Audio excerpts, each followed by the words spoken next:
Hello everyone, myself Dheeraj Kaushik, social science teacher. Welcome to my channel. हमने अपनी पिछली video में जो लेसन स्टार्ट किया था 9th क्लास में इकोनॉमिक्स में, the story of village Palampur. ठीक है, आज हम उसमें आगे की बात आपसे करने जा रहे हैं। आप जो है सबसे खास बात यह है कि आप सबके स्कूलों में एग्ज़ाम शुरू हो गए हैं या एग्ज़ाम शुरू होंगे, दोबारा से भी आपको इसी सिलेबस पे एग्ज़ाम देना है। तो आप लगातार जो है वीडियोस को देखते रहिएगा और चैनल के साथ बने रहेंगे, ठीक है ना। अब हम जो स्टार्ट करते हैं वो फार्मिंग इन पालमपुर के साथ स्टार्ट करते हैं। देखिए, अगर ओवरऑल आप फार्मिंग के अकॉर्डिंग बात करते हैं तो पालमपुर में ये देखो आप कि 75% जो पॉपुलेशन है बेटे वो एग्रीकल्चर पे ही डिपेंड है। या तो वो जो है अपने बड़े बड़े किसान आप उनको कह सकते हैं, ठीक है ना, या तो उनके पास अपनी बहुत बड़ी बड़ी ज़मीनें हैं या फिर वो उन ज़मीनों पे जो है मजदूरी का काम कर रहे हैं। यानी दो तरह के लोग हो गए। एक तो वो हो गए जो बड़े किसान हैं, मझोले किसान हैं या छोटे किसान हैं, यानी जिनके पास थोड़ी बहुत ज़मीन है। दूसरे वो होते हैं जिनके पास कोई ज़मीन नहीं है लेकिन वो दूसरों के यहाँ मजदूरी के ब्याह पे काम करते हैं। अगर ओवरऑल देखें तो किसी भी व्यक्ति की जो वेल्थ है ना, उसकी जो प्रोस्पेरिटी है, उसका जो इकोनॉमिकल स्टेटस है, वो इसी चीज़ पे डिपेंड करता है पालमपुर के इलाके में कि वो कितना समृद्ध है और वो खेती से कितना पैसा जो है कमा सकता है। अगर हम 90-60 के टाइम पीरियड के अकॉर्डिंग चीज़ों को चेक करें तो देखिए, जो ज़मीन है वो तो फिक्स होती है, ज़मीन कम ज़्यादा आप कैसे करेंगे, है ना। तो जो लैंड एरिया है जिसके ऊपर आप खेती करते हैं वो तो पालमपुर में जनरली बढ़ नहीं पाया है। हालाँकि कुछ वेस्ट लैंड है जिसको जो है उन्होंने प्रॉपर कन्वर्ट कर लिया है और थोड़ा सा यूजेबल बना दिया है, लेकिन ज़मीन जितनी थी उतनी ही है। अब जब जितनी ज़मीन पे आप काम करते हैं तो उससे ज़्यादा प्रोडक्शन आप कैसे ले सकते हैं, इस चीज़ पे भी आपको सोचना पड़ेगा। जैसे हम सब जानते हैं कि 3 क्रॉपिंग पैटर्न हमारे यहाँ पे यूज़ किए जाते हैं, रबी, खरीफ और जैद। ठीक है, तो पालमपुर के जो किसान हैं वो भी इसी पैटर्न पे काम करते हैं और कई बार वो एक साल में 3-3 फसलें ले लेते हैं। कमर्शियल वे में देखें, मान लीजिए गेहूँ का प्रोडक्शन किया, ठीक है ना, जितना गेहूँ पे मेरे घर में ज़रूरत है वो मैंने रख लिया, बाकी जो सरप्लस है, जो एक्स्ट्रा था, वो मैंने मार्केट में जाके बेच दिया। यही बात चावल की फसल की होती है। इसके अलावा अगर हम जैद में देखते हैं डिफरेंट टाइप के, जैसे आप मस्क मेलन की बात कर सकते हैं, ठीक है ना, इस तरह के जो फल होते हैं, सीजनल जो फ्रूट्स होते हैं, उनको भी आप यहाँ पे डेवलप कर सकते हैं। अगर आप ओवरऑल देखें तो कुल मिला के जो किसान है वो फ़ायदे में रहता है, लेकिन इसके लिए उसे बहुत मेहनत करनी पड़ती है। अच्छा, अगर हम मेहनत के अकॉर्डिंग बात करें, एक साल में अगर आप 3-3 फसलें ले रहे हैं तो डेफिनेटली आपके पास मीन्स ऑफ इरीगेशन डेफिनेटली होना चाहिए। पहले क्या होता था कि भाई किसान के पास जो है जो सिंचाई के साधन थे वो नहीं थे, मान लीजिए कुएँ से पानी भर भर के जो है वो अपना काम चला रहा था।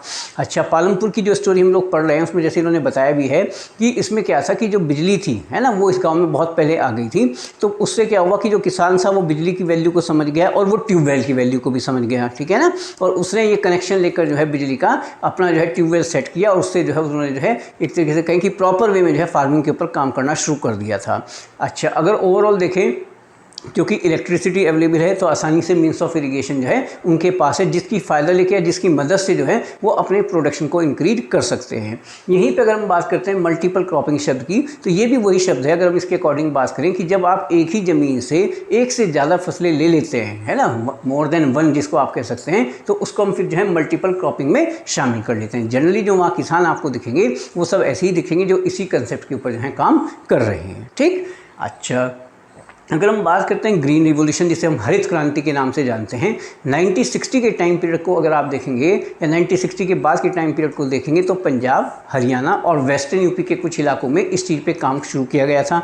डेफिनेटली भाई, जब हमें प्रोडक्शन कैपेसिटी बढ़ानी है तो इसके लिए बहुत सारे केमिकल्स हैं, फर्टिलाइजर्स हैं, इंसेक्टिसाइड्स होते हैं, पेस्टिसाइड्स होते हैं, उन सब के ऊपर आपको काम करना पड़ेगा, ठीक है ना। HYV सीड्स को जो है अप्लाई किया गया और जो किसान थे उन्होंने अपना जो प्रोडक्शन था वो ज़्यादा से ज़्यादा बढ़ाया। डेफिनेटली हम कह सकते हैं कि बम्पर प्रोडक्शन उन लोगों ने किया और उससे क्या हुआ कि उनकी कैपेसिटी मार्केटिंग की बढ़ती चली गई, सरप्लस प्रोडक्शन बहुत ज़्यादा होने लगा, ठीक है ना, और उस प्रोडक्शन को मार्केट में बेच के हमारे जो किसान भाई थे, चाहे वो पंजाब से थे, हरियाणा से थे या वेस्टर्न यूपी से थे, उन्होंने बहुत ज़्यादा पैसा कमा लिया था। तो 90-60 के जो टाइम पीरियड की अगर हम बात करते हैं तो वो जो टाइम पीरियड था उसके बाद का जो खासतौर से टाइम पीरियड था उसे हम जो है ग्रीन रिवोल्यूशन के टाइम पीरियड के नाम से जानते हैं, जब इंडिया में जो है बम्पर पैमाने पर जो है इन इलाकों को जिनका मैंने आपसे जिक्र किया, पंजाब, हरियाणा और वेस्टर्न यूपी में बम्पर प्रोडक्शन किया गया और जो हमारे किसान थे वो मालामाल हो गए, क्योंकि बहुत बड़े पैमाने पे उन्होंने खेती की थी।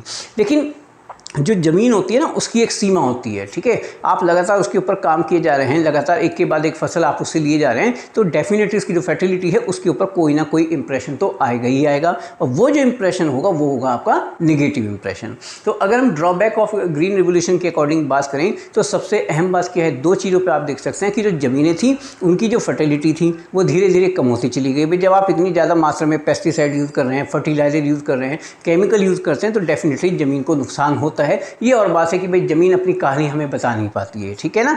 दूसरी एक और चीज़ है कि इतनी बड़ी मात्रा में आपने पानी की जो रिसोर्सेज हैं उनको यूज़ किया है कि धीरे धीरे जो पानी है वो ज़मीन से बहुत नीचे जो है चला गया, अब उसकी वजह से भी प्रॉब्लम आ रही है, ठीक है ना। तो अगर हम ओवरऑल देखें तो डेफिनेटली ग्रीन रिवोल्यूशन बढ़िया कंसेप्ट है। इससे जो है किसान की इनकम बढ़ गई, प्रोडक्शन कैपेसिटी बढ़ गई, लोगों को आसानी से जो खाद्यान्न था वो उपलब्ध होने लगा, लेकिन इसकी वजह से बहुत सारी दिक्कतों का भी सामना जो है हम सबको करना पड़ा है। आई थिंक सारी चीज़ें आपको क्लियर होंगी। सबसे पहले हमने बात की फार्मिंग इन पालमपुर के बारे में, उसके बाद मल्टीपल क्रॉपिंग का कंसेप्ट क्या होता है, then after green revolution and the drawback of green revolution. आप ज़्यादा से ज़्यादा वीडियोस को देखिएगा, उनको लाइक कीजिएगा, शेयर कीजिएगा, सब्सक्राइब कीजिएगा। जैसे मैंने आपसे पिछली वीडियो में भी बोला था कि विद इन ए मंथ जो है 9th क्लास का जो पूरा आप सबका सिलेबस है वो इस पर आ जाएगा, और खास किया अगर आप चाहेंगे तो उसको टेलीग्राम से भी आप जो है देख सकते हैं। Okay, thank you.